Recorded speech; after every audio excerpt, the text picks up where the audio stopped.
शांति। 5 जनवरी 2023 की साकार मुरली से होमवर्क।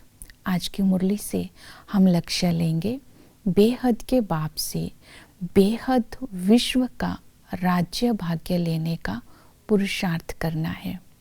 इसके लिए आज की मुरली से हम विशेषता लेंगे विकर्माजीत बनना है।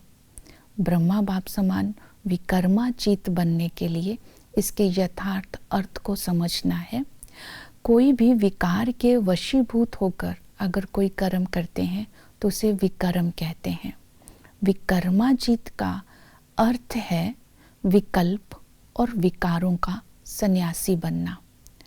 विकल्प और विकारों का सन्यासी बनने के लिए आज की मुरली से हम पुरुषार्थ करेंगे। पहला इस बात का ध्यान रखेंगे हर कर्म श्रेष्ठ कर्म होना चाहिए।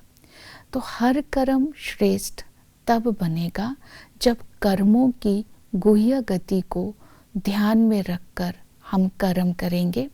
श्रेष्ठ कर्म कहेंगे आप समान दूसरों को बनाने की सेवा करना, अर्थात उनको भी सच्चा ब्राह्मण बनाने की सेवा करना, ये श्रेष्ठ कर्म है। तो इसलिए कर्म अकर्म विकर्म की गुह्य गति का ज्ञान जो बुद्धि में दिया, सारा दिन उस पर अटेंशन रखना है। दूसरा, श्रेष्ठ कर्म करने के साथ साथ बाबा ने अटेंशन दिलवाया अपने घर और लक्ष्य की स्मृति। तब भी हमारे कर्म श्रेष्ठ होंगे अगर घर और लक्ष्य को स्मृति में रखेंगे, क्योंकि बाबा ने अभी हमें नॉलेज दी कि ज्ञान से मैं तुम्हें गति और सद्गति देता हूँ। गति बोलेंगे मुक्ति को, मुक्ति अर्थात घर। तो बाबा ने कहा कि हमें शिव बाबा से जो ज्ञान मिला है उससे हमें ये स्मृति में आई है कि बाबा ही हम पांडवों का पांडवपति है, पंडा बनकर हमें साथ ले जाने के लिए आया है। इस समय बाबा हमें शरीर और आत्मा दोनों को पवित्र बनाते हैं।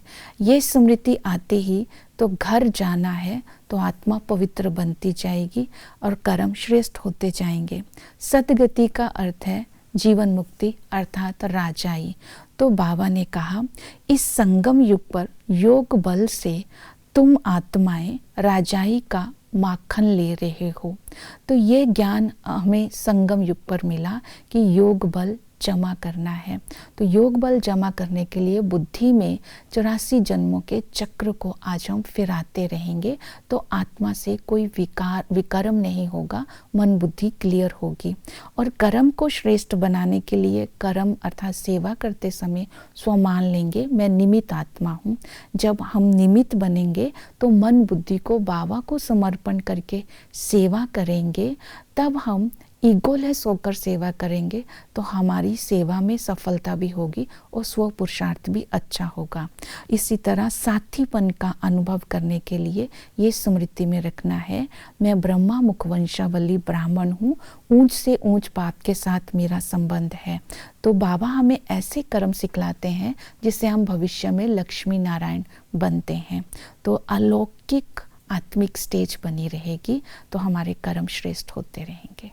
तो इन बातों को आज हम अटेंशन देंगे। ओम शांति।